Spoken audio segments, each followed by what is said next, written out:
Pretty spiritual. Hi, I'm Shay. And I'm Amy. And welcome back to another episode of Pretty Spiritual. Hi, Hun. Hi, Hun. How are you? I'm okay, thank you. How are you? I'm good, thank you. So, before we get into this week's episode, would you like to share your high vibe and low vibe of the past week? Of course. So, my low vibe is my car failed its MOT. Oh, sad times. Sad times. It's the first time it's failed. So, it failed on all my tyres. So, I had to replace all of my tyres. And then my high vibe is my skin. I've been really consistent with skincare, and I've had issues with my skin for years, and I suffer from cystic acne. So my skin has really started to improve from being consistent and really taking care of my skin. Oh, I'm so happy for you. You are glowing. When you walked in today, I was like, you are glowing, Hun. Honestly, you are. You look great. Ah. What about you, Hun? What's your high vibe, low vibe this week? So my low vibe is that, so went out last weekend for my friend's birthday. That's not the low vibe. But we went to this bar in the evening, and we'd literally been out for maybe 15, 20 minutes. The waitress came over with our tray of cocktails, and I don't know what happened, but the tray of cocktails fell over me. I don't know if she just lost balance. I'm not too sure what happened. I was a bit like, what is going on? But long story short, I ended up with an entire tray of cocktails all over me. Obviously, it wasn't her fault at all, and I actually felt really terrible for her because I thought she probably feels really rubbish now. And the girls were amazing. It was like quick dash to the toilets, all hands on deck, managed to like get my hair dry, touch my makeup off. And we managed to recover the situation. I'm bad. So yeah, it wasn't all bad. And then that leads me into my high vibe, which is that we actually had a really nice evening. It was really nice. We went for some nice food, nice drinks, and it was just good vibes. It's the first time that I'd been out in a little while, so we had a really nice night and not all was lost. This week we're honouring Ostara, better known as Spring Equinox. This is when the seasons change from winter into spring. This is the time of year where the days and nights become the same length, so we quite literally see a complete balance between light and dark. So today we're going to be talking about balancing light and dark in the context of embracing all parts of ourselves. We thought it was important to discuss this topic because spirituality online can often be very light and love and very aesthetic, and that is beautiful, but it's not always the full story. No, and I think I can speak for us both that when you only embrace the light side of spirituality, it's really easy to become disconnected from ourselves as a whole. Yeah, I think the real growth comes from understanding all parts of ourselves, even the parts that we don't like, and then making a conscious choice about how we want to respond and embrace those parts. Yeah.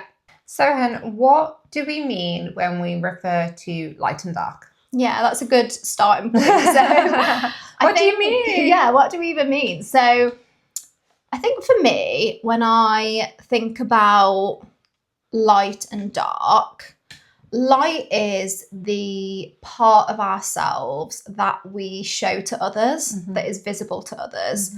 I guess the part of us that we're proud of and happy to show the world. So this would be things like our compassion, our kind of loving nature, our calmness, I suppose aspects of ourselves that we deem to be positive. And then I think when we refer to our dark, we're really referring to the parts of ourselves that aren't necessarily visible to others. And the part of ourselves that we don't necessarily want to show to others. So this could be emotions like fear, anger, guilt, things that we associate as being negative sometimes. And in spirituality, this is often referred to as our shadow. And essentially, it's that part of us that it's kind of always there in the background. There might be times that people see a little bit of that. I was about to say, yeah, it can seep through. Definitely. But on the whole, we try and keep that hidden Yeah. from others.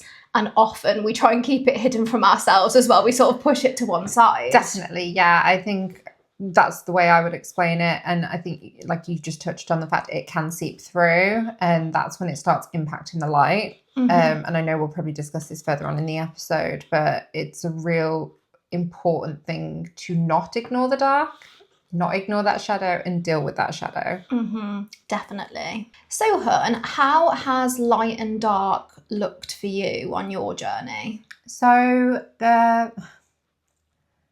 what actually got me into spirituality was, and I realised this on reflection now, was that my whole life was consumed by the dark. Okay. And all that I was portraying, even on the outside, was my shadow. And there was just lots of negative emotions towards myself, towards others. It's like everybody was doing me wrong.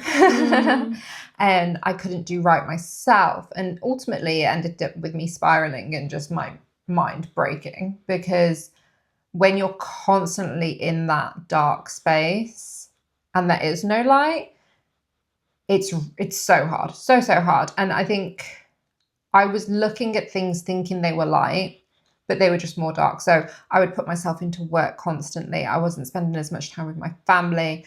I was doom scrolling in any free time that I had, because I felt like my brain just couldn't cope. But like with the work, it was like the only positive impact I was having in my life, which is really sad when you think about that, because I was able to do my job efficiently and I was succeeding in my job.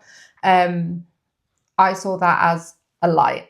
And when you suddenly break and you realize, like, okay, I'm not living my life to my full potential here, I'm not happy, I'm not enjoying myself, that's when things kind of shifted and I kind of like broke, essentially. So the perception of light and dark for me is one of the biggest things in my spiritual journey. So now I have the idea of, yes, I still have my shadow self and I constantly have to do shadow work and work on those things. And sometimes I have to check myself, like if I'm thinking negatively about someone, or if someone's annoyed me and I feel myself inside getting quite emotionally like caught up, I have to check myself and be like, right, okay, how much is this actually impacting you? Are these emotions, is the energy you're putting into these emotions really worth it? Or if something is a negative thing or a dark thing, I have to look at it and be like, okay, is this giving me peace? Is this light? Is this worth the energy in my life? And I have to make a decision to either like deal with it or cut it off or whatnot. So definitely I see now a balance of light and dark, and I see it so clearly. But back a year ago and a year and a half ago, everything was dark and I didn't see that clear balance of what life should be for me. I don't know if that makes sense. It does. It makes a lot of sense. And I think there'll be a lot of people that can relate to that, because going back to what you were saying about work almost kind of consuming you or feeling like the only area that you can kind of excel. Yeah. I think a lot of people will be able to relate to that, because I think sometimes work forms such a big part of our lives. It can sometimes become a bit of a coping mechanism. Definitely. And in a way to avoid other things that we don't necessarily want to deal with. But you're like a hamster on a wheel, like Groundhog Day. You wake up and you like, go to work, I do my job. Okay, I'm having a positive impact for the company or for whatever. Yeah. But when you actually sit back and you realise this is no positive impact on you, and everything else in your life is like not crumbling, but not great, and you're not showing up to be the person as a mom for me, or like as a partner, as a friend, and everything else is just like, ugh. And the week turns into like, okay, Monday start again. I think it's a real wake-up call if you are feeling like that, to realise there is light. You just need to find the light. Yeah. And yeah. And was there something specific that I suppose happened or that helped you to, I suppose, firstly to have that awareness, but also to then shift that from, you know, you feeling like you're in this really, I suppose, dark place to then consciously starting to make changes to see the light? Yeah, so what I realised quite quickly after I had this kind of break was I was not doing anything for myself that brought me joy. So I stripped away doing it for everybody else, because what I had also realised was I was a chronic people pleaser. So any bit of extra energy I had was going towards everybody else. And I realised I had no joy in my life for just me. And that looked like in the form of self-care. It looked like hobbies and things like that. I mean, I'm an ADHD girly. I have like tons of hobbies and get bored of them, but nothing stuck. So I literally just stopped and I took up colouring. I was like, okay. I remember this actually. I was like, I love do it. remember this. I felt like a 5-year-old child showing everyone my pictures. And I was like, but it brought back like this childhood joy and something I could sit and just be mindful with. And I was giving myself time to do something, like not something that required me to show up as well. It wasn't for anybody else. It was just for me. And that was the first thing. And then when you start amplifying that into other aspects of your life and you say, right, okay, I need to do things for me, obviously very consciously, the way I'm a mom, I'm a partner, I need to show up for my family as well. Once you start giving yourself those pieces of light, you can then expand the light into other people and other areas of your life. And I think that was my main switch. Yeah. And I can't, we said it in another episode, you can't pour from an empty cup. Yeah. And you can't. It's the same thing. And yeah, I think the minute I realised that I need to give light to myself was the biggest change for me. But equally, I had to deal with the dark, because the dark was still there. Even though I was filling my life with light, there was things that were in the dark that I had to deal with myself to allow for more light to shine through. Yeah. I love that analogy. Yeah. It's true though, isn't it? It is, it's true. And I think your examples as well go to show that today we're talking a lot about being in balance and balancing the light and the dark. But I think the very nature of life and the changes that we go through and the experiences that we have, it's impossible to be in balance all the time. Definitely. I think, again, just bringing it back to being really realistic. And I think, you know, having the awareness of our light and our dark is a really great starting point, because at least we're then kind of aware of those two aspects of ourselves. And I think being able to notice when we're maybe too much in the light and Tipping avoiding our side, shadow, and avoiding kind of dealing with those dark parts. But equally, if we feel like the dark parts of ourselves are kind of starting to take over, having the awareness to be like, how can we make changes here? I think awareness is a huge thing here. If the scale's tipping one way or the other, it's important to just recognise and try balance it out a little bit. You might not always achieve perfect balance. Of course. But the awareness in itself is so powerful. So do you think that you've ever kind of felt pressure to be continuously in that light space, in that high vibe, like at all? Yeah, definitely. Definitely. So I think I'm somebody that is very conscious of, I think, not bringing other people down. Yeah, you are. Yeah. So, and that pressure comes from myself, by the way. So no one else has ever made me feel pressure to show up a certain way. But I think I like to be that person that people know what they're going to get when they see me. You know, I'm the same with my friends, with my family. And I kind of always like to be quite a high vibe person. And I think naturally I am. You are, yeah. And I never want to be seen as the person who's kind of bringing other people down or complaining, or just not bringing the high vibes. So there's definitely been periods of my life, particularly where if I've been going through something really difficult. So I had a really difficult period in my life this time last year. I was really struggling. And I remember actually we were so I had a weekend away planned in with some of my friends, which I'd had planned in for ages. Mm-hmm. And I was going through a really difficult period in my life, and I had kind of retreated a little bit. I kind of just wanted to be in my own space, and I wasn't feeling the most sociable. Mm-hmm. And I remember in the lead up to this weekend away, I felt quite anxious about going because I knew that I wouldn't be able to mask and appear as high vibe all weekend because I really just wasn't in that frame of mind. Mm-hmm. And no one would have expected me to. It was just me putting unnecessary mm-hmm. pressure on myself and thinking like, oh, I don't want to go there and be really kind of miserable or feel like I'm bringing the vibe down. So I was feeling quite anxious about going, but I was like, no, I need to go still. Like, these are my friends. I need to kind of go and just show up and do kind of what I can.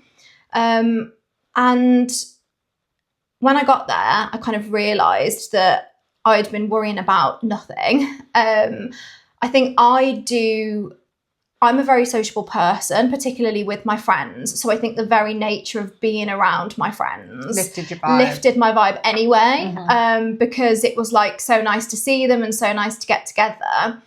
And then when I was there, it was quite a big group of us, and we had opportunities to like go off and do our own things and to have like quiet time. Mm-hmm. And then equally there were times where I had sort of one-to-one conversations with some of my friends and opened up to them a little bit about what had been going on for me, which again, it's not really in my nature to do that all the time. And the support that I received and the encouragement that I received from my friends was amazing. And I think it was just something clicked in my brain mm-hmm. then that I don't have to be high vibe all the time. And your friends and your family just want to be able to support you when you're going through something like that. And it's okay to be vulnerable, and it's okay to share those things with people. So yeah, I feel like I learned a lot from that situation, and it's something that I'm trying to embrace because I always want to come across as authentic. I don't want to mask, but I think I will sometimes try and put on a brave face for the sake of the group, because I'm like, I don't want to bring the vibe down. Everyone's here to have a good time. You're always thinking about other people's emotions and don't want to bring them down. Because I remember when I was going through mine, I'm like, and then you were like all high vibe, happy there for me. And then literally when things come down, you're like, yes, I've been going through this. I was like, what? You literally like, you could have said, and you're like, yeah, well. And it's like, and then, yeah, because we went through things roughly around the same time. We did. Didn't we? Yeah, and we did. It was just like crazy how much you masked that. And it's like, you let me have the stage, and I was just like, but you had things going on as well. And like, you were heavily, I think you've done that for a very, very long time, masked your own emotions for the sake of the collective or other people. Or, but maybe that's probably a bit of your shadow of like, you don't want to be vulnerable in front of other people, possibly. Absolutely. But you've definitely got way better at. Oh, thank you. Thank you. And I think it's just, it's no one can be high vibe all the time, and no one expects anyone else to be either. Like, when I think about getting together with my friends, if someone's going through a rough time, I want them to be able to just show up as they are. You know, and if they want to talk about it, that's fine. If they don't want to talk about it, that's fine as well. Sometimes you want to still socialise and sort of have that as a bit of a break away from what you're going through.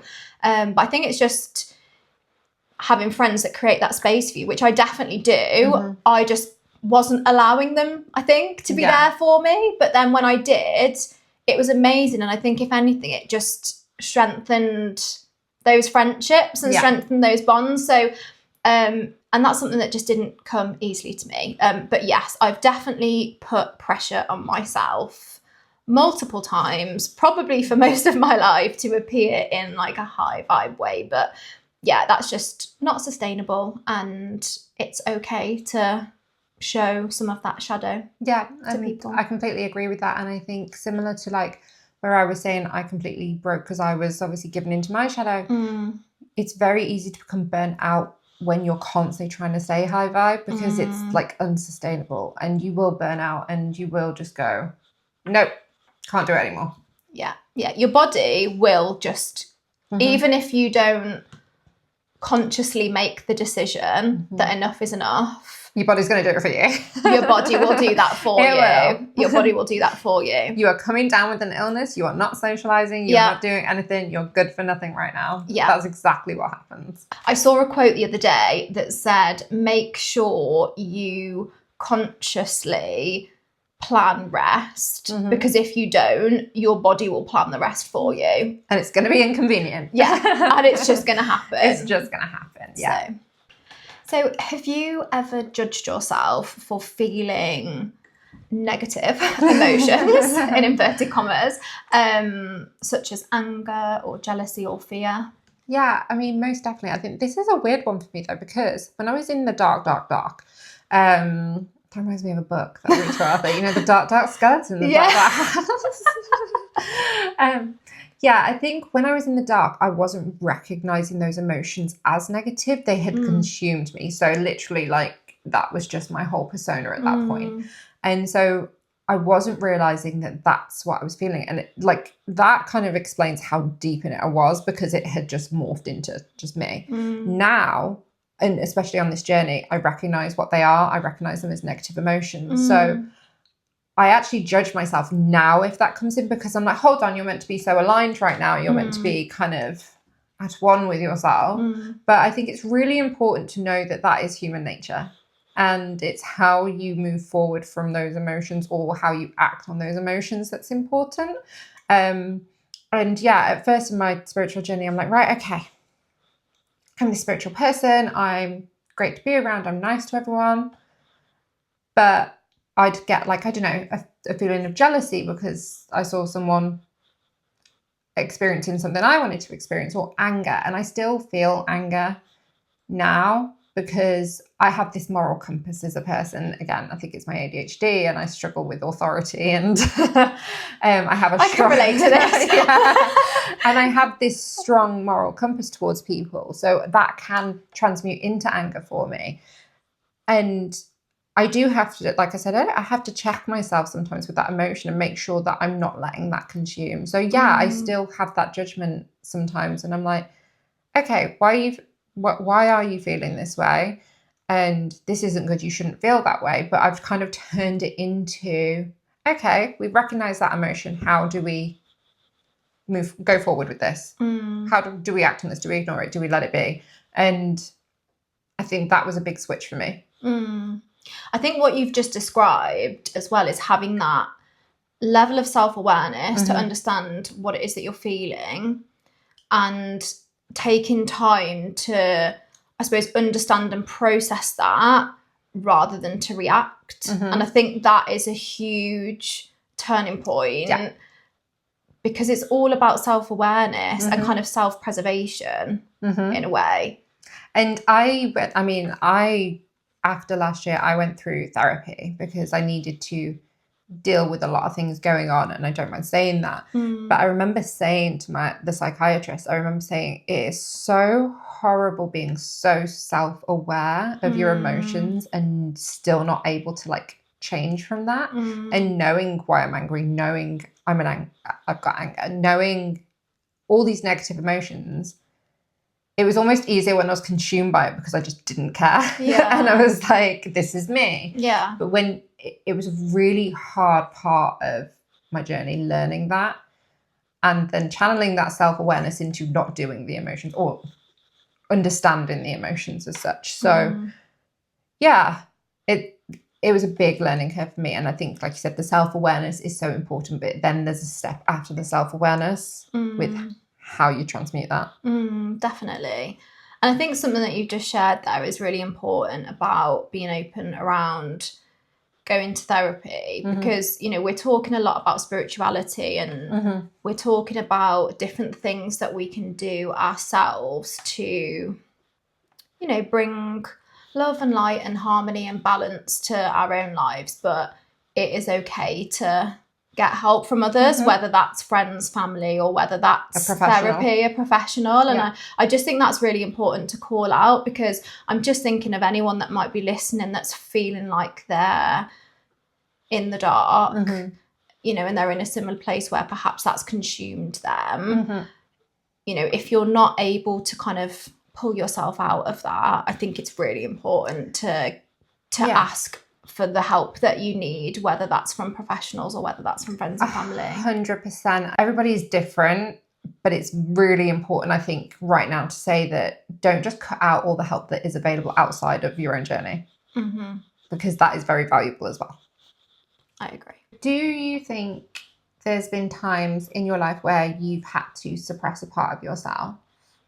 Yeah, there definitely has been. So I think a time that springs to mind is when I was quite senior in my career. I was in a leadership role, and I was responsible for looking after a team. And I was in a place where I was quite unhappy and quite disconnected from myself. And the very nature of being a leader is that you feel like you need to show up for your team and show up at work in general. And I went through a period of time that was particularly difficult. So I remember being really quite unhappy in myself and being in the car on the way to work and feeling like I really don't feel like I've got the mental capacity for this at all today. And I would literally be giving myself a pep talk on the drive to work. And I'm laughing because I can literally imagine you giving yourself a pep talk. I was literally like trying to raise my vibration, ready for a day of masking, because that's exactly what I was doing. I didn't feel good in myself, and I was literally sitting in the car, giving myself a pep talk on the way there, getting to the car park and kind of going, oh, right, like almost feeling like I was like stepping into the person that I needed to portray at work. And that was so exhausting. That was just the most exhausting thing ever, because I wasn't being true to how I felt, but I didn't feel like I could go into work and be around my team or be around colleagues and sort of say, yeah, I'm not you know, I had to be like switched on all day. That was a time in my life where I was suppressing a lot, and that was tough. This kind of leads us on to like the next question. That question is, what shifted when you stopped fighting these emotions? So everything shifted. Everything. Literally everything. So once I finally accepted, I suppose, how I was feeling and what was going on, I had a total reset. Control-Alt-Delete. That is essentially what happened. So I had a total reset in my life where I took a step back and reevaluated everything that was going on and started thinking about, how can I live a life that is more aligned and more authentic to how I'm feeling? I took some time out, I focused on myself, and that was transformational for me. That was really transformational, because I just made so many small positive changes. I allowed myself to rest. I allowed myself to just rest and to just be and to notice what was going on for me. And then I started to make positive changes. And that has been amazing for me. I think it was so interesting to see you actually rest, though, because you were not a girly that rested. You would just go. You lived life by a schedule. Like, you had the schedule down and you just didn't give yourself time to rest. Although I know you fit in things like holidays and like time away and stuff like that, but I don't think you ever fully rested. But to see you actually stop and rest, and I used to love getting your little updates of what you were up to. Like in the day, you're like, well, I'm going to do this, I'm going to do that, and I'm going to do the food shopping, I'm going to do that. And I'm like, oh my gosh, she's resting.